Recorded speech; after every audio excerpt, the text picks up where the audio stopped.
میں آپ سے پوچھتا ہوں، اس دنیا پر، اس عالم رنگ و بو میں، اس مادی کائنات میں سب سے زیادہ آپ کے کندھوں پر کس کے حق ہیں؟ تو آپ سب کہیں گے ماں کے حق۔ والد اولاد کی تربیت کرنے کے لیے مشقت سہتا ہے، کمائی کرتا ہے، یہ ایک مرحلہ ہے اس کا۔ ماں 9 ماہ تک اس کو اپنے پیٹ میں رکھتی ہے، ایک مرحلہ یہ۔ پھر ولادت کا دوسرا مرحلہ، زچہ بچہ دونوں کے لیے موت و حیات کی کشمکش ہے۔ اور تیسرا مرحلہ اس کی تربیت کا، جس کا باپ شامل ہوتا ہے۔ تو ماں کے 3 حق بیان کیے اور باپ کا 1 حق بیان کیا۔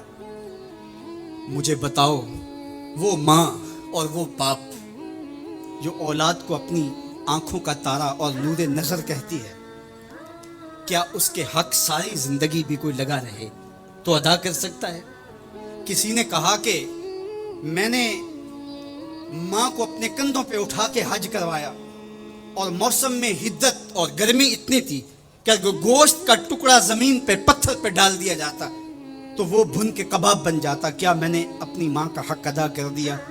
کہا تیری ولادت کے وقت جو اس نے تکلیف سہی، اس تکلیف کے ایک جھٹکے کا حق بھی ادا نہیں ہوا۔ یہ تیری ماں ہے، کیا تو اتنی بے وفا ہو گئی ہے کہ اس ماں کی مرضی اب تیری مرضی نہیں رہی؟ وہ باپ جس کی ہڈیاں بھی درد کر رہی ہیں اور وہ مزدوروں والے اڈے پہ بیٹھا ہے، اور جب کوئی مزدور لینے آتا ہے تو اس سے صحیح طرح سے اٹھا بھی نہیں جاتا، پھر بھی کلی والا ڈبہ اٹھا کے آگے بڑھتا ہے، اور مزدور لینے والے شخص کے ساتھ لپٹ کے چمٹ کے کہتا ہے کہ بابو مجھے لے جاؤ، 10 روپے کم دے دینا، میں نے اپنی بیٹی کی کالج کی فیس دینی ہے۔ وہ باپ جس کی ہڈیاں دکھ رہی ہیں اور جا کے دیوار پر کلی کر رہا ہے، اس کی کمائی سے کالج میں پڑھنے والی بیٹی کو ایک خاتون ایک سجے ہوئے دفتر میں بٹھاتی ہے اور کہتے تو پدر شاہی نظام کے خلاف بغاوت کر، تیرا جسم تو تیری مرضی ہونی چاہیے، باپ ہوتا کون ہے؟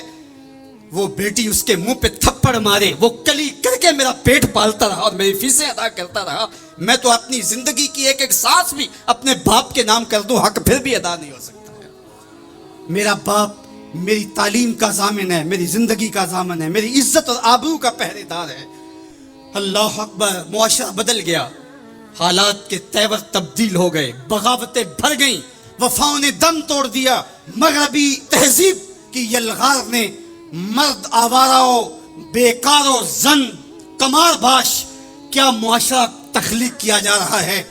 میرے حضور کے غلاموں، آؤ ہم نے دین حضور سے لینا ہے، اور یہ سارے چونچلے اور یہ ساری مغربی وظیفہ خور تنظیمیں یہ دم توڑ کے رہ جائیں گی۔ اس کائنات کے اندر اور اس وطن کے اندر جھنڈا لہرائے گا تو محمد عربی کے نظام کا ہی لہرائے گا۔ اس کے لیے میں اور آپ نے اپنی زندگی کی ایک سانس لگانی ہے۔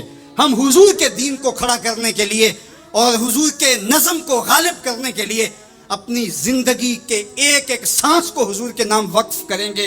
میری زندگی کا مقصد تیرے دین کی سرفرازی، میں اسی لیے مسلمان، میں اسی لیے نمازی۔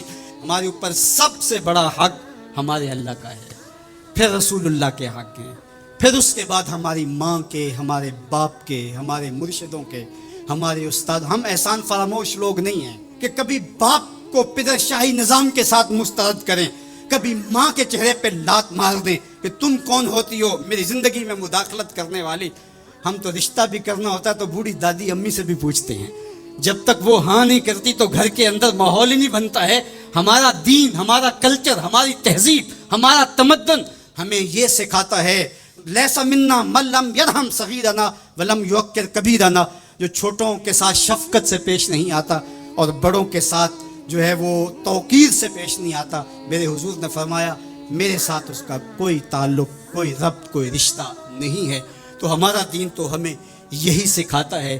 تو ایک امت بنو، دوسرا امت وسط بنو، تو پھر دیکھنا تم پھر بڑھتے رہو گے اور تمہارا بڑھنا منزل آشنا ہوگا، اور تو راہ نورد شوق ہے منزل نہ کر قبول، لیلا بھی ہم نشی ہو تو محمل نہ کر قبول۔ تیرا تو مطمع نظر، تیرا تو ہدف ہی کچھ اور ہے، تو دنیا کے لیے نہیں ہے، دنیا تیرے لیے ہے۔ تو خواہشات کا دیوانہ نہیں ہے، بلکہ زمانہ تیری دہلیز پہ باندیوں کی طرح نوکری کرے گا۔